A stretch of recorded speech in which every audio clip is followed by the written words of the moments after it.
Most men die without ever knowing what they truly wanted.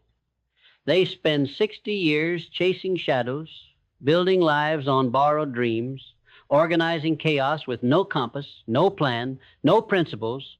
They mistake motion for progress. They confuse noise for purpose. They wake up one morning, gray and weary, and realize they never lived at all. They organize their entire existence around opinions that were not their own, fears that were never real, and goals that meant nothing to their hearts. This is the tragedy of the drifting mind. This is the cost of living without principle. I've spent 20 years studying the most successful men this nation has ever produced. I've sat with Andrew Carnegie in his library. I have walked factory floors with Henry Ford. I have watched Thomas Edison work through the night, failing again and again, refusing to call it failure. I have observed men who built empires from nothing, men who turned thought into steel, desire into gold, vision into reality. And I will tell you what every single one of them possessed that the masses do not. They had principles, not slogans, not wishes, principles. Organizing principles that governed their thoughts, their actions, their days, their destinies. These principles became the architecture of their minds, and their minds became the blueprint for their fortunes. You want to know why your life feels scattered? Why your efforts produce so little? Why you work hard but go nowhere? Because you have no organizing force. You have ambition without aim, energy without direction, desire without definition. You are a ship with no rudder, blown by every wind, tossed by every wave, arriving nowhere because you never charted a course. You wake up and react. You move through your day responding to whatever screams loudest. You think you are busy. You are not busy. You are distracted. And distraction is the silent killer of destiny. Let me be clear about something. Your life will never organize itself. Chaos is the natural state. Drift is the default condition. The masses live there permanently, wondering why opportunity never comes, why wealth eludes them, why their dreams stay dreams. They blame circumstances. They blame the times. They blame other men. But the fault is not in their stars. The fault is in their minds, because they have never installed the operating system of success. They have never adopted the principles that transform chaos into order, thought into power, desire into achievement. The first principle that will organize your entire life is this: you must have a definite chief aim, not a vague hope, not a wandering wish, a definite, specific, written, burning purpose that consumes your waking thoughts and invades your dreams. Most men do not know what they want. Ask them, and they will say they want to be happy, to be successful, to be comfortable. These are not aims. These are the mumblings of a sleeping mind. A definite chief aim is a white-hot target. It is the one thing you would pursue, even if the whole world called you mad. It is the desire so intense it makes every other want seem pale and powerless. When Andrew Carnegie was a boy working in a factory, he did not simply wish to be rich. He created a definite mental picture of the man he intended to become. He saw himself employing thousands. He saw steel rising into skyscrapers. He saw a vision so clear, so precise, so emotionally charged that his subconscious mind accepted it as an order. And his subconscious mind, that powerful servant, went to work organizing his thoughts, his actions, his associations, his opportunities around that single burning aim. This is not mysticism. This is the mechanical operation of the most powerful force in the universe, directed thought. Most men scatter their mental energy across 1,000 little wants. They want money, but also comfort. They want success, but also safety. They want achievement, but also approval.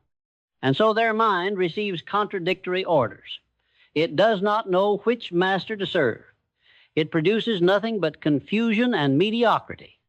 But when you plant one definite chief aim in your mind, when you water it with emotion, when you feed it with faith, When you reinforce it daily through autosuggestion, your mind becomes a magnet. It begins to attract people, circumstances, ideas, and opportunities aligned with your purpose. This is not theory. This is how fortunes are made. The second principle is this: thoughts are things. You have been taught that thoughts are ephemeral, that they are mere shadows passing through your skull. This is a deadly lie. Thoughts are the most real things in existence. They are electrical impulses. They are creative forces. They are seeds that, when planted in the fertile soil of emotion and watered by faith, grow into physical reality. Every single thing you see around you, every building, every machine, every business, every fortune, began as a thought in someone's mind. Nothing exists in the material world that was not first conceived in the invisible realm of thought. Thomas Edison understood this principle better than any man I have known. When he set out to create the incandescent lamp, the entire scientific community told him it was impossible. Men with degrees, with laboratories, with reputations declared it could not be done. Edison did not argue with them. He simply thought differently. He held in his mind the picture of a glowing filament. He saw it, he felt it, he believed it, and he conducted over 10,000 experiments, each one a so-called failure, each one actually a step closer to the thought made manifest. When a reporter asked him how it felt to fail 10,000 times, Edison looked at him with something close to pity and said he had not failed once. He had discovered 10,000 ways that did not work. This is the mind of a man who knows that thoughts are things, that persistence transforms invisible desire into visible reality. But here's what most men miss. It is not enough to think a thought once and expect the universe to deliver. You must think it repeatedly. You must charge it with emotion. You must saturate your subconscious mind with it until the thought becomes a belief, and the belief becomes a conviction, and the conviction becomes an unshakable knowing. This is the purpose of autosuggestion. Every morning, you speak your definite chief aim aloud. You see it, you feel it, you breathe life into it, you are not lying to yourself. You are programming your subconscious mind, which controls 90% of your behavior, to organize your life around your desire. The third principle is the mastermind. No man achieves great success alone. This is a fact. Carnegie knew it. Ford knew it. Every giant of industry I have studied surrounded himself with men whose minds, when blended with his own, created a third mind, more powerful than any single mind could be. This is the mastermind principle. When two or more minds come together in harmony, focused on a definite purpose, they create a psychic force that multiplies intelligence, creativity, and power. Most men are afraid of this principle because it requires humility. It requires admitting you do not have all the answers.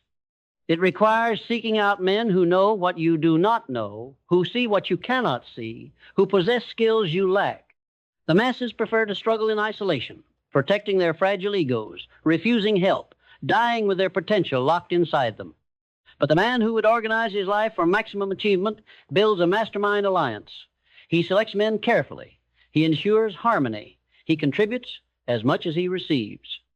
And the combined mental force of that group solves problems, generates ideas, and creates opportunities that no individual could access alone. The fourth principle is desire. Not the weak, flickering want that dies at the first obstacle, not the casual preference that shifts with the weather. I am speaking of burning, obsessive, all-consuming desire, the kind of desire that wakes you at 3 in the morning, the kind that makes you willing to sacrifice comfort, approval, security, anything that stands between you and your aim. Weak desire produces weak results. Burning desire produces miracles. I once knew a man who wanted to be a writer. He talked about it for years. He said he desired it. But when I examined his life, I saw no evidence of desire. He did not write daily. He did not study the masters. He did not sacrifice his evenings or his weekends. He wanted to be a writer the way most men want things, passively, conditionally, without cost. That is not desire. That is wishing. And wishing is the refuge of the weak. Contrast that with Henry Ford. When Ford decided to produce an 8-cylinder engine in a single block, every engineer he employed told him it was mechanically impossible. They showed him the mathematics. They explained the metallurgy. They presented ironclad reasons why it could not be done. Ford listened politely and then said, "Produce it anyway." His desire was not subject to their opinions. His desire was a command. And because his desire burned with such intensity, it infected his engineers, and they went back to their drawing boards, and they tried again, and they failed, and they tried again, and eventually they produced the impossible engine. Desire, when it reaches white-hot intensity, reorganizes reality. The fifth principle is decision. The masses are destroyed by indecision. They stand at every crossroads paralyzed, weighing options, seeking more information, waiting for certainty. And while they wait, life passes them by. Opportunity knocks once, maybe twice, and then it moves on to the man who decides quickly. Every successful man I have studied possessed the ability to make decisions rapidly and to change those decisions slowly. The failures do the opposite. They delay decisions endlessly and change their minds at the first sign of difficulty. Why do men fear decision? Because decision requires them to burn bridges. It requires them to say no to 1,000 possibilities so they can say yes to one definite aim. It requires them to risk being wrong. But here is the truth. Indecision is a decision. It is a decision to drift. It is a decision to remain where you are. It is a decision to let others determine your fate. The organized life is built on swift, clear, definite decisions aligned with your definite chief aim. You decide what you want. You decide you will have it. You decide you will pay any price. You decide you will not quit. And those decisions organize everything else. The sixth principle is persistence. This is the quality that separates the successful from the failures more than any other. Talent is common. Intelligence is widespread. Opportunity comes to many. But persistence, the ability to continue when every fiber of your being wants to quit, when every voice around you counsels retreat, when defeat seems certain, that is rare. That is the mark of the winner. Thomas Edison's 10,000 experiments were not the result of genius. They were the result of persistence. He failed more than any man in his field, but he refused to interpret failure as defeat.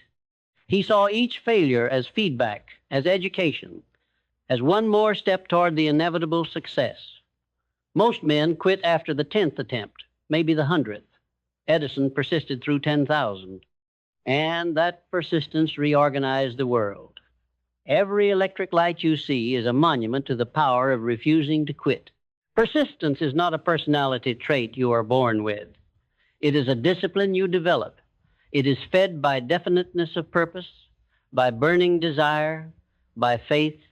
When you know exactly what you want, when you want it with obsessive intensity, when you believe unshakably that you will have it, persistence becomes automatic. You do not need willpower. You need clarity. The man who quits is the man who never really decided what he wanted in the first place. The seventh principle is organized planning. Desire without a plan is hallucination. Persistence without direction is exhaustion. You must translate your definite chief aim into a practical, written, step-by-step plan, and you must take action on that plan immediately. The world is full of men with brilliant ideas who die in poverty because they never organized their thoughts into actionable steps. They dreamed, they talked, they waited, they never built. Carnegie did not stumble into wealth. He planned it. He wrote out his objectives. He identified the knowledge he lacked. He recruited the men who possessed that knowledge. He set deadlines. He measured progress. He adjusted his plans when necessary, but never abandoned his purpose. This is organized planning. It is the bridge between the invisible world of thought and the visible world of achievement. Before I continue, Answer one question honestly. Have you been drifting? Have you been going through the motions, reacting to life, letting days bleed into years without a definite aim, without burning desire, without a plan? Have you felt the quiet desperation of knowing you were made for more but living like everyone else? If you are still listening, something inside you is waking up. That is your true self, the powerful, creative, unstoppable force that has been buried under years of fear and doubt and conformity. It is rising. Let it. Now, let me tell you what happens when you apply these 7 principles. Your life transforms, not slowly, not gradually, rapidly, because these principles are laws. They operate with the same reliability as the law of gravity. When you install a definite chief aim, your scattered energy focuses into a laser. When you think thoughts charged with emotion and faith, your subconscious mind begins to rearrange circumstances. When you surround yourself with a mastermind, your intelligence multiplies. When your desire burns white hot, obstacles become fuel. When you decide swiftly and persist without wavering, failure becomes impossible. When you plan and act with organization, dreams materialize. I have seen men rise from poverty to wealth in 5 years using these principles. I have seen men transform from timid, doubting creatures into titans of industry. I have seen marriages saved, businesses built, destinies rewritten, not through luck, not through privilege, through the application of these organizing principles to the chaotic raw material of human life. But I must warn you, these principles demand something from you. They demand that you stop lying to yourself, that you stop blaming your circumstances, that you stop waiting for permission or perfect conditions. They demand that you take full, complete, absolute responsibility for your life. They demand that you think for yourself, decide for yourself, persist for yourself. The masses will not understand. Your family may question you. Your friends may mock you. And you must do it anyway. Carnegie once told me that every man who achieves great success pays a price for it. The price is always greater than the masses are willing to pay. It is the price of thinking when others coast, of deciding when others delay, of persisting when others quit, of organizing when others drift. But the reward, he said, is not just wealth. The reward is becoming the kind of man who is capable of creating wealth. The reward is self-mastery. The reward is knowing that you bent reality to your will through the power of your organized mind. Let me tell you about a man I met in 1935. He was 40 years old. He had failed in 3 businesses. He had lost his savings. His wife had left him. His friends had abandoned him. He came to me broken, defeated, ready to give up. I asked him one question. What do you want? He could not answer. He had spent 40 years reacting, surviving, hoping. He had never decided. So I made him sit down and write it out. What do you want? He wrote for an hour. And then he saw it. A definite chief aim emerged. He wanted to build a tool manufacturing company that would employ 500 men and produce the finest tools in America. I asked him if he believed it was possible. He said no. I told him that was his problem. Belief comes before achievement. So I taught him auto-suggestion. Every morning and every night, he spoke his aim aloud. He visualized his factory. He felt the pride of employing 500 men. He saturated his mind with the image until it became more real than his current failure. Within 6 months, an opportunity appeared. A retired toolmaker wanted to sell his small shop. This man had no money, but his burning desire and his organized plan convinced a banker to take a chance. 10 years later, he employed over 600 men. His company became one of the most respected in the industry. He did not do it alone. He built a mastermind group. He persisted through setbacks. He decided and acted. He organized his life around his definite chief aim, and his life reorganized around his principles. This is not a fairy tale. This is the mechanical operation of natural law. These principles work for anyone who applies them. They do not care about your age, your education, your past failures, your current circumstances. They care only about the intensity of your desire, the definiteness of your purpose, the persistence of your action. You can start today with nothing but a thought, but it must be a definite thought, charged with emotion, backed by faith, supported by organized planning, and sustained by relentless persistence. Most men die with their music still inside them. They take their greatness to the grave.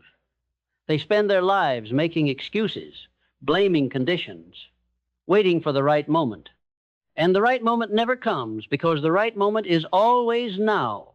The organized life begins the instant you decide to live by principle instead of by accident. It begins when you stop drifting and start directing. It begins when you claim your mind as the most powerful tool you will ever possess, and you sharpen it, you focus it, you aim it at a definite target. You think it, you feel it, you believe it, you plan it, you act on it, you persist through it, you become it. This is the formula. This is how steel is made. This is how fortunes are built. This is how ordinary men become extraordinary. Not through magic, not through luck, through the disciplined application of organizing principles to the raw chaos of human potential. I want you to understand something. You were not created to be average. You were not designed to drift. You were not meant to live a small, quiet, forgotten life. Inside you right now is the seed of greatness. It is the same seed that was inside Edison, inside Carnegie, inside Ford. The difference is not talent. The difference is not opportunity. The difference is whether you water that seed with definiteness, with desire, with decision, with persistence, with organized action. Most men let the seed die. They bury it under fear, under doubt, under the need for approval. And they wonder why their lives feel empty. But you, if you have listened this far, you are different. Something in you knows. Something in you recognizes truth. Something in you is ready to stop making excuses and start making progress. You are ready to install these 7 principles into your mind, into your daily routine, into the fabric of your existence. You are ready to organize your entire life around a definite chief aim and watch everything else fall into place. Let me give you the final truth. Your life 10 years from now will be the exact reflection of the thoughts you think today, the decisions you make this week, the persistence you demonstrate this month. If you continue to think scattered thoughts, you will have a scattered life. If you continue to drift without aim, you will drift into obscurity.